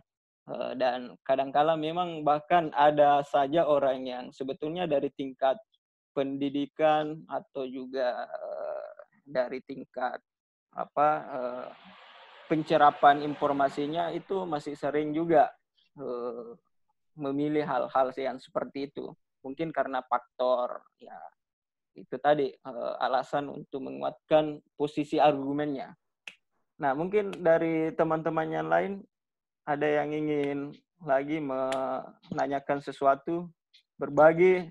Saya mungkin lebih banyak memberi kesempatan juga kepada teman-teman pekerja media lain yang sempat tergabung di dalam forum ini. Di sini ada Kak Imam, Kak Taufik. Ya, Kak Taufik ini yang kelihatannya dari awal sudah menyimak diskusi kita. Ada juga Pak Armin, Bu Asmega Masri, Amarji, ya Arinda, Ashadi. Ya, silakan teman-teman. Arinda mau bertanya, silakan Arinda. Arinda? Iya Kak, halo. Ya, silakan bertanya. Ya, tampilkan videonya. Ya. Foto saja Kak. Oke lah. Supaya silaturahim toh. Ya, kebetulan di sini hanya ada 2 suara halus di sini, jadi ya. Oke, silakan. Ya, Assalamualaikum warahmatullahi wabarakatuh. Waalaikumsalam. Waalaikumsalam. Saya ingin bertanya kepada kakak-kakak jurnalis, sebenarnya dalam tugas meliput itu khususnya di daerah Nrekang, apakah jurnalis itu hanya fokus memberitakan tentang peristiwa COVID, maksudnya tentang dinamika ada positif atau negatif dan sebagainya, sementara apakah jurnalis itu tidak memiliki kewenangan untuk memberitakan tentang bagaimana masyarakat Nrekang menyikapi COVID ini? Karena sebenarnya Kak, di tengah masyarakat ada banyak sekali beragam keresahan, terutama pada sikap anak-anak mudanya Nrekang gitu, yang mereka terkesan terlalu santai. Kita bisa lihat di daerah saya sendiri yang di dekat sungai, itu banyak sekali anak muda yang masih nongkrong, warnet-warnet masih buka, mereka masih konvoi subuh-subuh dan nongkrong di tanggul belakang rumah saya seperti itu. Nah, ini kan tentu meresahkan masyarakat. Apakah wartawan itu tidak berhak meliput berita-berita seperti ini agar menjadi perhatian pemerintah? Boleh jadi kan pemerintah yang misalnya Pak Bupati atau apa tidak mengetahui situasi yang di kota seperti itu. Kemudian yang kedua, untuk di Tribun Timur, untuk KWAIS, apakah di Tribun Timur itu menyediakan kolom untuk masyarakat memberikan sumbangan tulisan tentang COVID, misalnya kolom opini dan seterusnya. Saya kira itu Kak, terima kasih. Assalamualaikum warahmatullahi wabarakatuh. Terima kasih kepada Arinda. Jadi ada 2 poin pertanyaan yang mungkin teman-teman bisa respon. Jadi katanya apakah selain liputan tentang positif dan negatif, mungkin ada perspektif juga dari warga yang ya selama ini menurut pencermatan Arinda banyak juga masyarakat yang masih ada di luar sana melakukan ya aktivitas yang potensinya tidak lagi social distancing mungkin. Yang kedua terkait apa tadi semacam citizen jurnalis lah seperti itu. Silakan. Siapa yang ingin merespon? Kak Aris. Ya. Pak Arinda, daripada didului lagi sama Wais. Ya, oke. Arindanya yang kurang update. Karena sebenarnya bukan COVID negatif positif aja yang kita posting, semua tentang pembagian sembako juga kita beritakan. Pembagian sembako, masalah anak-anak muda yang nongkrong itu ada beritanya juga, dibubarkan sama polisi. Cuman kita di sini membutuhkan informasi dari masyarakat. Apalah bahasanya, intel yang mencari-cari, mungkin dari mata masyarakat juga bisa menginformasikan nongkrong-nongkrong, tidak social distancing begitu, nanti kami konfirmasikan ke gugus tugas. Di sana ada yang seperti ini biar mereka bisa dibubarkan. Karena orang yang bisa memberitakan tanpa perimbangan, mereka juga tidak bisa kena tonjok. Makanya kita butuh informasi dari masyarakat biar kami konfirmasikan ke pihak pembagian sembako, pembagian masyarakat yang menyumbang ke APD rumah sakit itu semua positif negatif gitu. Terima kasih. Kembali ke moderator. Oke, terima kasih respon Kak Aris. Ada lagi mungkin tambahan dari Kak Wais? Silakan. Ya, terima kasih Pak Moderator. Tadi ada pertanyaan yang menarik juga dari tadi siapa Pak? Arinda. Arinda ya. Adinda atau Arinda ini? Arindanya ya Pak Rudi. Oh ya, mantan muridnya. Arinda. Ya baik, terima kasih atas pertanyaannya. Jadi kami luruskan dulu ya bahwa sebagai pekerja media sebenarnya khusus di Kabupaten Nrekang sendiri, kami di media bukan hanya khusus fokus pada peliputan COVID saja. Jadi liputan kami sebenarnya beragam, mulai dari liputan pemerintahan, kemudian pendidikan dan lain sebagainya. Semua kita sebenarnya cover untuk di wilayah Kabupaten Nrekang. Sebenarnya sudah ada beberapa tadi sudah disampaikan Aris ya mengenai bagaimana kita memberitakan mengenai pembubaran masyarakat yang masih berkumpul yang dilakukan oleh kepolisian. Kemudian juga ada himbauan-himbauan dari masyarakat, dari pemerintah maksud kami untuk melakukan social distancing dan lain sebagainya. Hanya saja memang perlu diketahui bahwa kita sebagai seorang jurnalis juga memiliki keterbatasan ya. Jadi perlu kita dapatkan informasi juga dari masyarakat jika memang ada kegiatan-kegiatan mungkin yang masih melakukan tindakan berkumpul misalnya atau tidak menerapkan sistem social distancing, memakai masker dan lain sebagainya. Itu mungkin perlu diinformasikan kepada kami untuk kita tindak lanjuti bersama. Hanya saja memang ada hal yang perlu mungkin menjadi koreksi bagi saya untuk pemerintah karena maklumat yang dikeluarkan oleh pemerintah Kabupaten Nrekang memang sebenarnya hanya bersifat imbauan, belum ada bersifat penegasan atau penindakan sampai sejauh ini. Jadi itu harus digarisbawahi bahwa selama ini kita pemerintah hanya menghimbau melakukan penerapan seperti social distancing dan lain sebagainya, tapi untuk hal penindakan dalam hal ini penindakan atau penegasan dari pemerintah itu belum ada sama sekali. Dan itu harapan kami soalnya ada seperti itu. Sehingga masyarakat bisa lebih waspada dan tidak terlalu santai dalam menangani virus corona. Mengenai tadi pertanyaan apakah ada kolom opini yang disiapkan Tribun Timur, itu ada untuk kolom opini disiapkan untuk harian Tribun Timur untuk masyarakat yang ingin menuliskan opininya terkait tulisannya atau COVID dan lain sebagainya.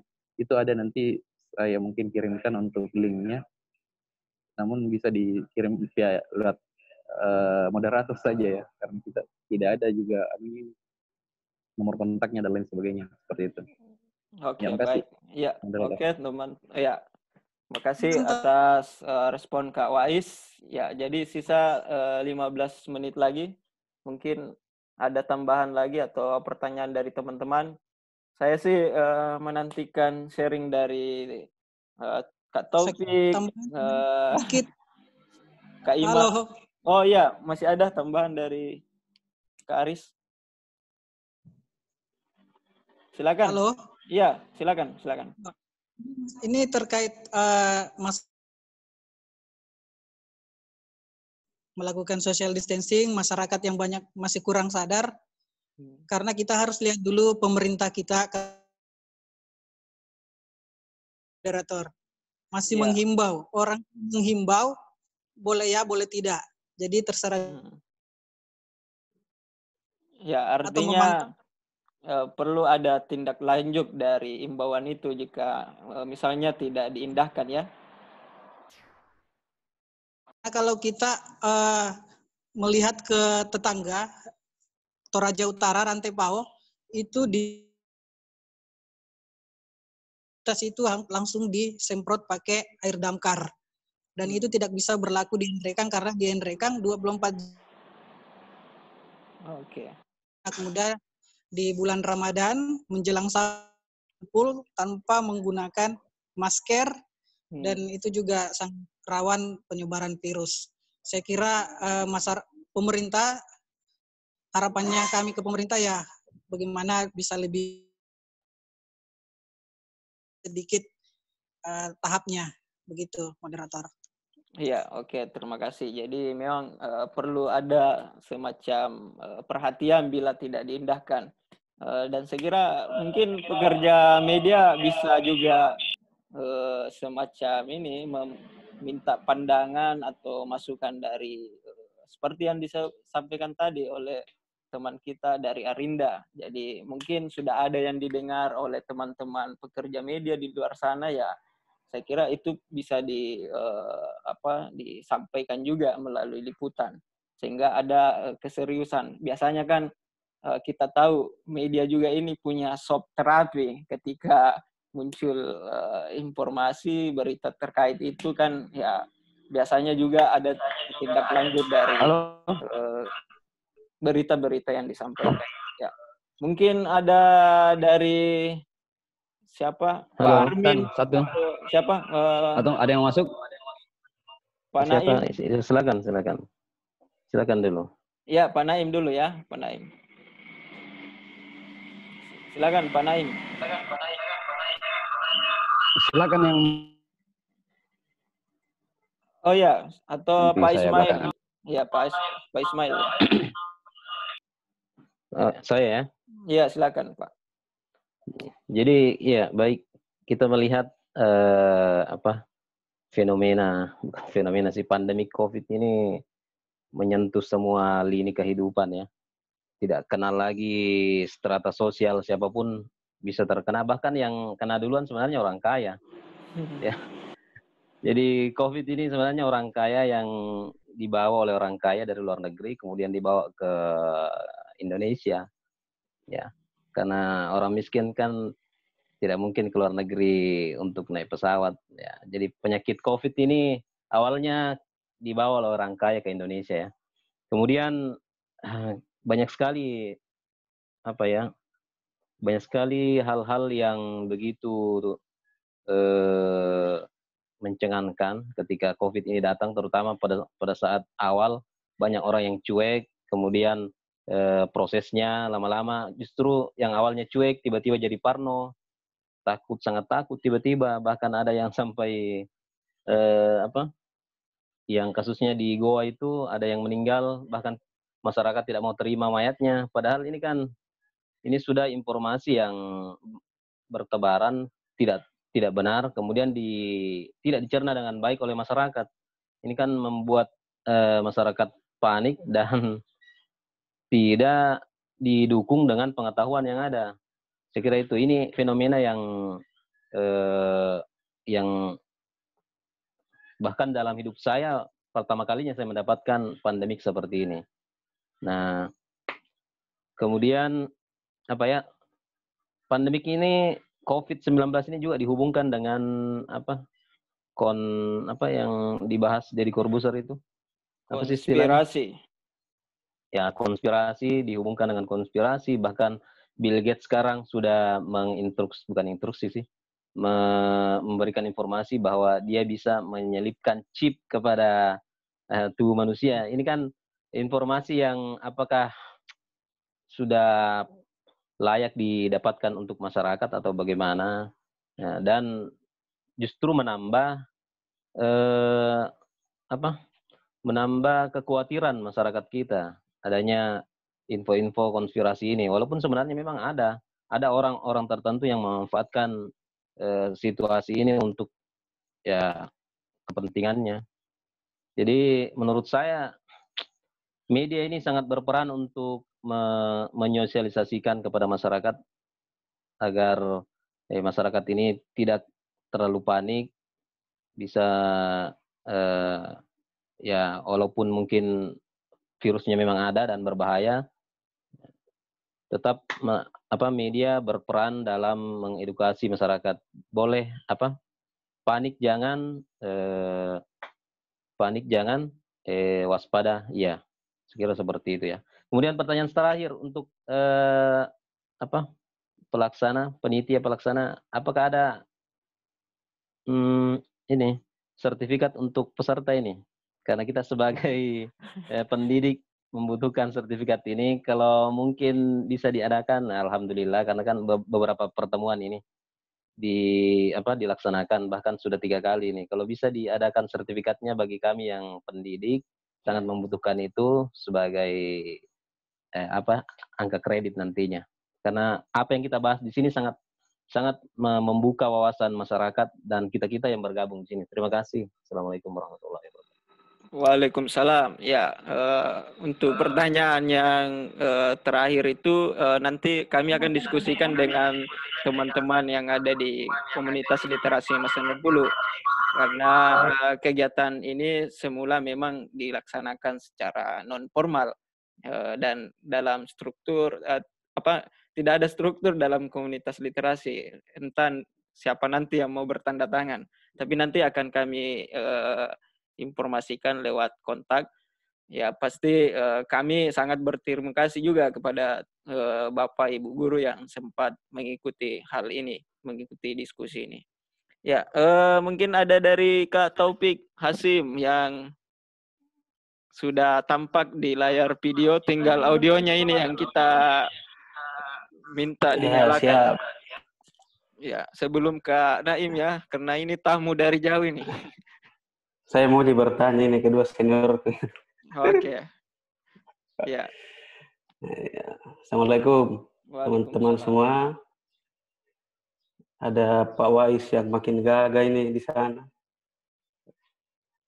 Ada Kak Aris juga yang makin ganteng ini. Ya, yang pertama pertanyaannya itu ini ya soal apa? Sebenarnya tadi mungkin sudah dibahas soal dilema kita ya yang jadi jurnalis. Mungkin saya butuh masukan dari dua senior saya ini, guru jurnalistik saya ini, Pak Wais dan Pak Aris. Ini kan kadang-kadang saya juga alami, kita kadang memberikan berita yang sifatnya edukasi. Kebetulan saya tugas di Makassar yang saat ini sudah menerapkan PSBB. Nah, kadang-kadang saat kita berikan berita yang edukasi atau yang inspiratif, nah itu kadang-kadang jadinya warga jadi kurang patuh jadinya terhadap sosialisasi himbauan social distancing dan physical distancing. Jalanan jadi ramai dan sebagainya. Tapi ketika kita menulis berita soal kasus positif yang makin mewabah di Makassar, ya itu kita seakan dapat hujatan begitu, karena bikin panik, bikin takut-takut. Nah, kira-kira bagi dua guru jurnalistik saya ini apa ini caranya ini meramu? Kemudian pertanyaan kedua, mungkin dari sisi pandangan sebagai jurnalis senior, Ini soal, kebetulan saya kan juga orang Nrekang, cuma kan tugas di Makassar. Bagaimana melihat kinerja gugus tugas COVID di Nrekang? Data 3 ya positif, mohon dikoreksi. Meskipun pada faktanya 0 ya, karena 1 sudah meninggal, 1 sembuh, dan 1 dirawat di Makassar. Nah, bagaimana melihat kinerja pemerintah Nrekang, misalnya dari sisi pencegahan, karena bagi saya sebenarnya kuncinya di pencegahan, bukan di penanganan. Karena kalau sudah, meskipun kan memang bisa sembuh, tapi sebenarnya kuncinya ada pada pencegahan ke masyarakat. Kira-kira bagaimana melihat selama ini di Nrekang? Terima kasih. Oke, terima kasih kepada Kak Taufik. Ya, mungkin bisa langsung direspon oleh kedua pembicara kita. Jadi ada 2 poin pertanyaan tadi yang ditanyakan. Ya, siapa yang mau duluan? Ya. Ya. Halo. Silakan. Ya. Baik. Saya mungkin langsung jawab untuk pertanyaannya Pak senior saya juga, ini Pak Taufik Hasim dulu ya. Jadi ini pertanyaannya pertanyaan terakhirnya tadi, bagaimana menilai tim Posko kinerja dari tim COVID Kabupaten Nrekang. Secara garis besar sih sebenarnya bisa dikatakan seperti ini. Tim COVID di Nrekang ada. Tim COVID di Nrekang adalah koordinasi antar lini yang ada di tim COVID tersebut. Itu bisa dikatakan, bahkan dari hal yang kita lihat ketika kami kan juga bergabung dalam grupnya, dan itu saya lihat koordinasi yang mereka tidak terlalu jalan dengan baik. Masih ada antara saling menunjuk atau saling membebankan tugas antara tugas yang satu dan tugas yang lainnya, saling menyalahkan. Dan ini sebenarnya titik terlemah dalam sebuah tim penanganan atau sebuah organisasi penanganan COVID yang harusnya bisa jadi evaluasi selanjutnya. Kemudian yang selanjutnya adalah tim COVID di Nrekang sendiri, saya melihat belum ada penanganan serius. Artinya memang belum melakukan kinerja untuk melakukan pencegahan secara masif. Sifatnya masih insidental dalam melakukan pencegahan. Nanti ketika ada yang tertular baru melakukan tracking. Memang melakukan pencegahan namun hanya melakukan sebatas semprot-semprot saja di tiap posko-posko yang didirikan pun hanya berdiri saja. Intinya dia hanya cukup berdiri, namun tidak ada edukasi, tidak ada SOP, pemahaman SOP kepada petugas posko untuk melakukan penjagaan yang sistematis, kondisinya seperti ini, jaga jarak dan sebagainya. Karena saya lihat di beberapa posko justru ada beberapa penumpukan orang-orang yang ada di situ. Jadi harapan kita ya tentunya bahwa tim COVID Nrekang nantinya bisa diperbaiki lagi untuk mekanisme untuk jalur koordinasinya. Karena untuk mengenai COVID sendiri sebenarnya untuk penanganannya harusnya lebih mengutamakan seperti yang disampaikan Pak Taufik tadi adalah pencegahan utamanya. Karena ketika kita karena tidak mengedepankan pencegahan atau justru sudah masif yang tertular virus COVID ini akan sulit, karena kita ketahui bersama bahwa kekuatan bidang kesehatan kita seperti apa sebenarnya sangat lemah. Amerika saja yang dikatakan kuat atau negara maju bisa porak-poranda juga akibat COVID ini. Bahkan sudah 1 juta orang yang tertular di Amerika dan sudah 60.000 orang meninggal akibat COVID. Dan sementara kita di Indonesia yang notabene bidang kesehatan kita ini bisa dikatakan masih sangat lemah. Dan jika dibiarkan terus berkembang seperti itu dan tidak dilakukan penanganan yang masif, ini akan berbahaya bagi kondisi di negara ini. Seperti itu. Kemudian tadi mengenai pertanyaannya Pak Ismail Arifin tadi ya, yang mengenai tadi sempat saya masih ingat kalau tidak salah ini bagaimana menanggapinya, apakah terkait berita-berita terkait apakah COVID ini konspirasi dan lain sebagainya. Ini sebenarnya agak berat juga untuk dijawab, tapi namun yang harus dipahami bahwa pada faktanya COVID saat ini atau virus corona ini sudah membunuh 1,8 juta jiwa manusia di dunia dan 3,4 juta orang Maksudnya sudah membunuh 239 juta orang yang meninggal. Kemudian yang tertular sudah 3,4 juta ya. Yang sembuh 1,8 juta. Jadi yang mati sudah 2,39 juta. Artinya memang COVID ini sudah membunuh banyak orang. Jadi ketika kita tafsirkan sebagai sebuah konspirasi, pertanyaannya adalah konspirasi sebesar apa yang mampu membunuh, yang mematikan orang demi sebuah kepentingan pribadinya. Memang tidak bisa dipungkiri bahwa konspirasi tetap ada dalam dunia kita. Namun kita harus berbicara juga kepada kondisi fakta dan perspektif kemanusiaan yang ada. Bahwa pada faktanya bahwa kondisi COVID saat ini justru sudah membunuh orang dan justru banyak mengakibatkan kerugian material dan non material di masyarakat, dan itu yang harus kita pahami saat ini. Jadi yang kita utamakan adalah pencerahan ke masyarakat bahwa COVID ini betul-betul terjadi. Entah itu konspirasi atau tidak, kondisinya adalah kita harus bisa menjaga diri kita agar tidak tertular. Walaupun itu konspirasi, ya kita harus upayakan agar kita tidak termasuk dalam konspirasi ini. Artinya bisa menjaga diri kita agar tidak tertular virus ini. Karena kalau konspirasi kita jadi korban, kan tetap kita yang rugi. Dan memang itu konspirasi. Namun saya hanya berbicara pada perspektif kemanusiaannya saja. Seperti itu, Pak Ismail Arifin. Terima kasih. Mungkin seperti itu, Pak Moderator. Oke, terima kasih kepada Kak Wais. Jadi terlepas dari adanya konspirasi atau tidak, ya itu yang pasti kita sekarang mengalami dampak dan langkah yang penting dilakukan sekarang ya memang untuk menjaga diri dengan keluarga. Karena memang yang namanya konspirasi itu sebuah teka-teki.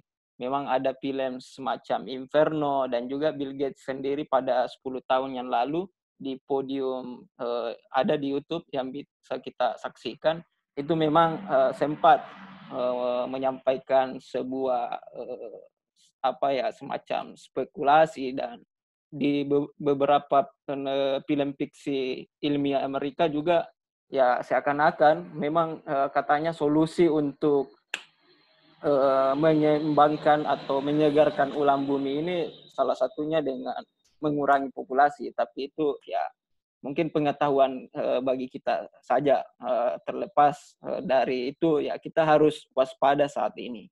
Nah ini pertanyaan yang belum terjawab dari kegelisahan juga mungkin dari Kak Taufik ini mengenai dilematisnya ketika kita memberitakan COVID atau pasien positif, banyak warga yang kemudian kembali berhati-hati, tapi saat tidak lagi ada berita, ya mungkin berkumpul lagi. Nah, ini menyebabkan katanya pekerja media jadi sasaran. Diberitakan yang positif, nanti dikatakan lain tapi tidak diberitakan, atau di luar dari itu ya lain lagi mungkin tanggapan dari netizen atau pembaca. Mungkin ada respon dari Kak Aris dari dilematis yang dirasakan oleh Kak Taufik.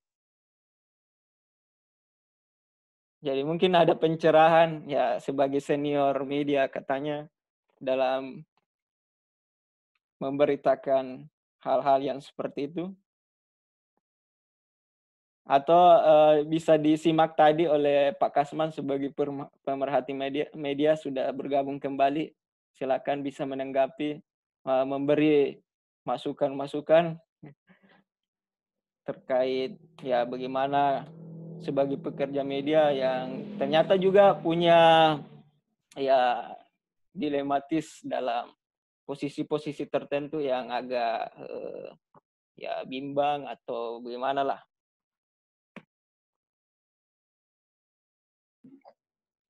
Oh, Kak Wais ya, silakan. Ya, halo.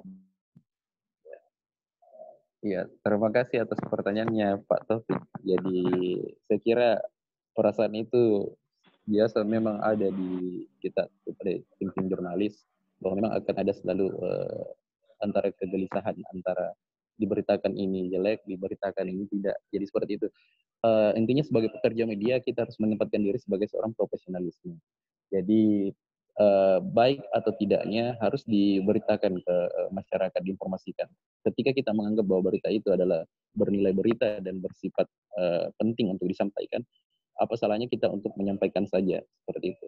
Karena jika ditahan-tahan, kita membawa perasaan dalam penulisan berita, tentu akan sulit untuk diterapkan sebagai seorang jurnalis. Jadi sebagai seorang jurnalis ya tentu harus mengedepankan sifat profesional ketika melakukan peliputan seperti itu. Terima kasih. Oke, terima kasih kepada Kak Wais. Jadi saya kira karena waktu juga sisa berapa? 6 menit. Jadi mungkin ada semacam closing statement dari para pemateri, pembicara. Kita mulai dari Pak Kasman mungkin. Nanti Pak Kasman, halo? Ya. Untuk closingnya, karena dia tidak masuk. Ada tambahan atau ya kita tidak membuka pertanyaan lagi ya, tapi kalau ada semacam penyampaian singkat untuk menutup acara ini, silakan. Kita closing nih. Oh, masuk. Ya, Amarji melakukan screen, apa yang ingin disampaikan? Oh, bukan Kasman, Amarji. Ya. Atau lanjut Pak Naim, lanjut Pak Naim.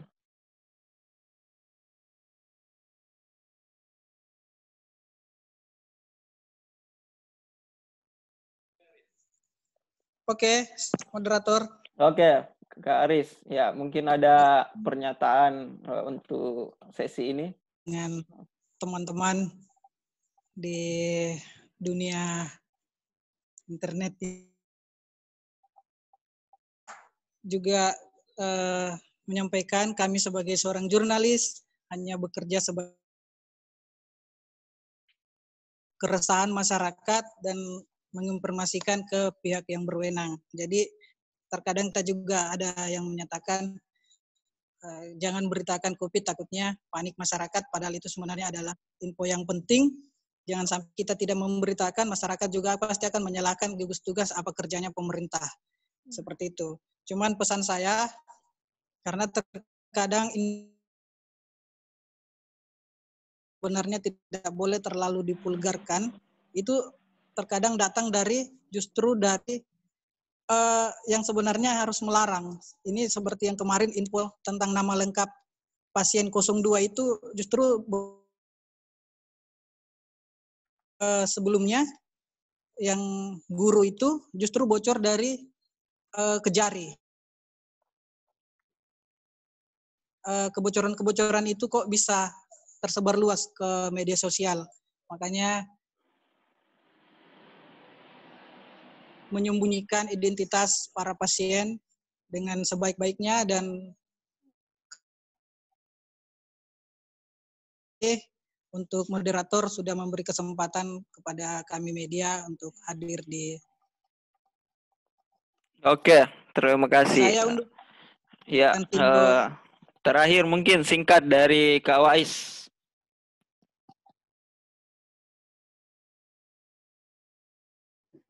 Ya, siap. Ya, jadi sebagai closing statement saya bahwa kami sebagai pekerja media tentu memiliki tugas dan tanggung jawab sendiri untuk mendapatkan informasi dan menyebarkan informasi ke masyarakat. Apapun bentuknya informasi yang kami dapatkan, kami akan sajikan sebisa mungkin dan semaksimal mungkin kepada masyarakat agar masyarakat bisa mengetahui perkembangan terkini khususnya terkait COVID-19 ini baik di Nrekang maupun di Sulsel pada umumnya.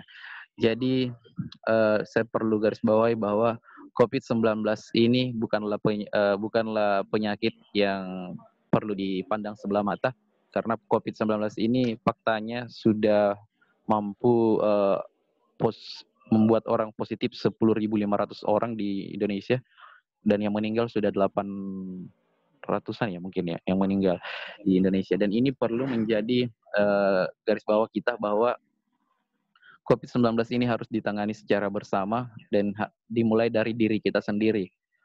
Tetap mengedepankan imbauan pemerintah, menggunakan APD, melakukan social distancing, rajin cuci tangan, pakai sabun, dan tidak keluar rumah jika memang tidak penting. Dan kami sepekerja media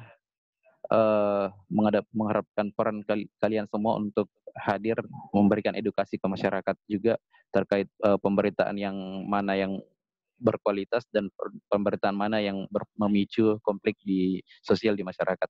Jadi harapan kami sebagai pekerja media, COVID-19 ini bisa selesai nantinya, dan kami sampaikan kalian di rumah saja, cukup kami yang memberikan informasi kepada kalian. Terima kasih. Oke, terima kasih kepada Kak Wais yang sudah memberi closing statement. Jadi terima kasih kepada semua para pembicara, Pak Kasman, Pak Aris, Kak Wais, dan juga para partisipan yang hadir, Pak Armin, Pak Farid, Adri, Ashadi, Amarji, Ismail, Asmega, dan Arinda. Dan perlu kami sampaikan bahwa untuk sesi 4 besok akan dilanjutkan dengan materi yang berbeda dan tentu menarik sekali untuk teman-teman ikuti, karena tema kita besok pada pukul 10 itu kreativitas guru dalam teknologi pembelajaran dan dinamika belajar dari rumah. Jadi ada 3 pembicara besok, dari Ibu Arsia, kemudian Pak Rudi dan Asmega Masri yang sempat tergabung juga tadi di dalam Zoom. Jadi setelah pukul 10, pukul 14, Wita juga akan dilanjut dengan sesi diskusi tentang literasi keluarga, manajemen gadget dan literasi digital di dalam keluarga.